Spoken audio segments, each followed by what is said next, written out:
Assalamualaikum warahmatullahi wabarakatuh.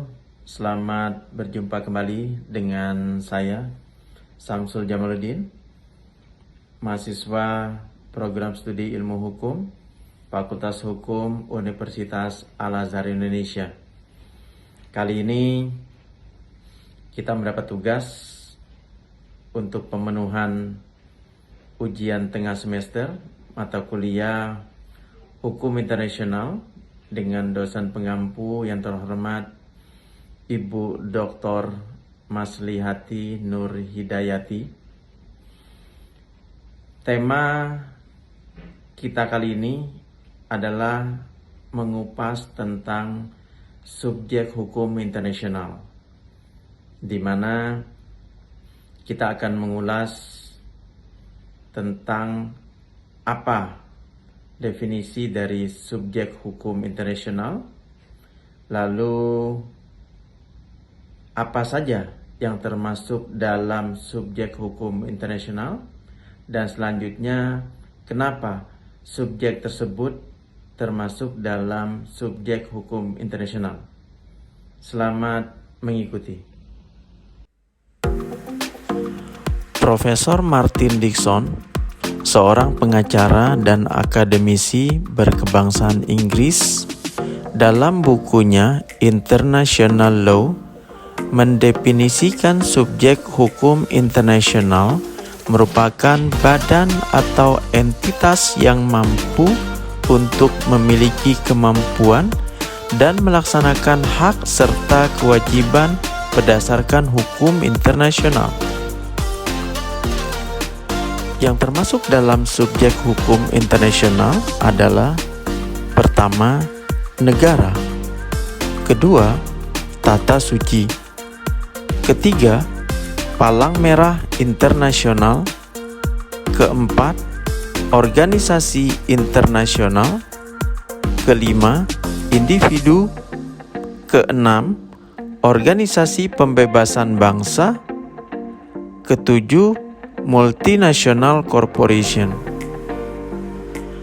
Menurut Konvensi Montevideo 1949 mengenai hak dan kewajiban negara, kualifikasi suatu negara sebagai subjek hukum internasional adalah mempunyai penduduk yang tetap, memiliki wilayah tertentu, pemerintahan yang sah, dan kemampuan mengadakan hubungan dengan negara lain.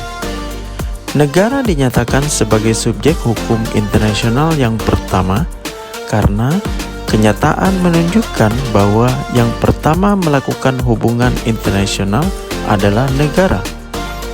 Negara yang menjadi subjek hukum internasional adalah negara yang merdeka, berdaulat, dan tidak merupakan bagian dari suatu negara. Artinya, mempunyai pemerintahan sendiri secara penuh dan kekuasaan penuh terhadap warga negara dalam lingkungan kewenangan negara itu. Tata Suci Vatikan. Yang dimaksud dengan Tata Suci Vatikan adalah Gereja Katolik Roma yang diwakili oleh Paus di Vatikan.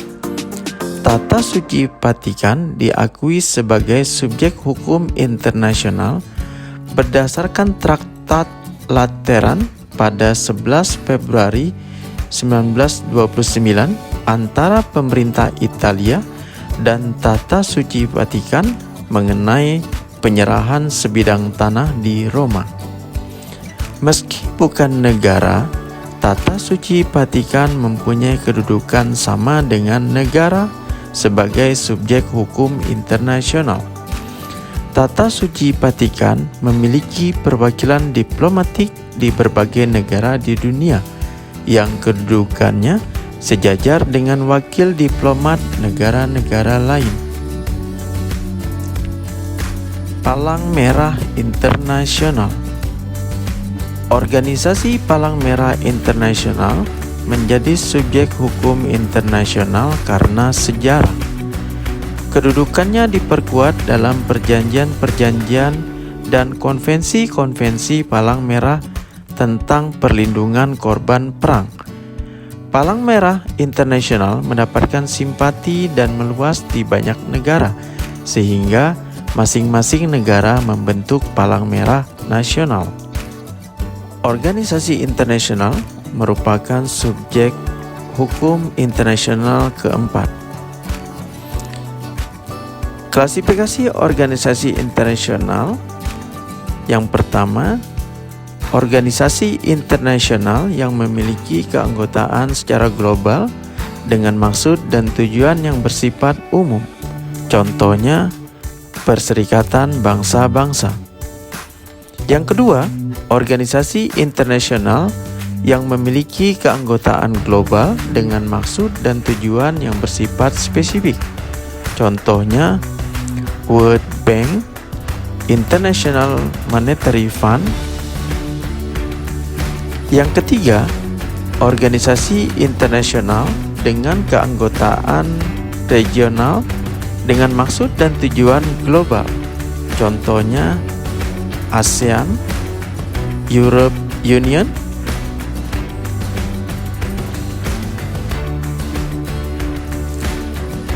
Individu.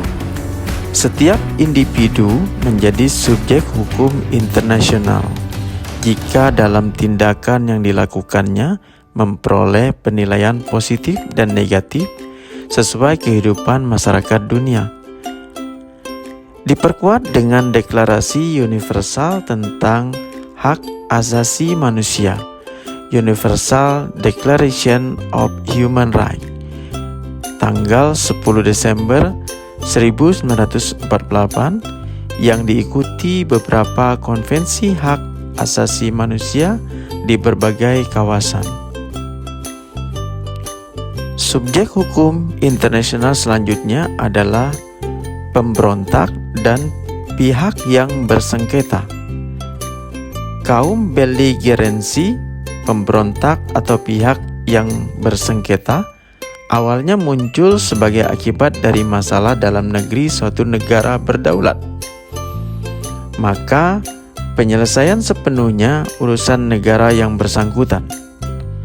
Bila pemberontakan itu bersenjata dan terus berkembang, bahkan meluas ke negara-negara lain, maka salah satu sikap yang dapat diambil adalah mengakui eksistensi atau menerima kaum pemberontak sebagai pribadi yang berdiri sendiri, meski akan dipandang sebagai tindakan yang tidak bersahabat oleh pemerintah negara tempat pemberontakan terjadi. Multinational Corporation. Nancy Elmans berpendapat bahwa setidaknya terdapat dua alasan mengapa multinational corporation harus mempunyai tanggung jawab hukum internasional. Pertama, multinational corporation mempunyai pengaruh yang sangat kuat terhadap kegiatan ekonomi sebuah negara, terutama di negara berkembang.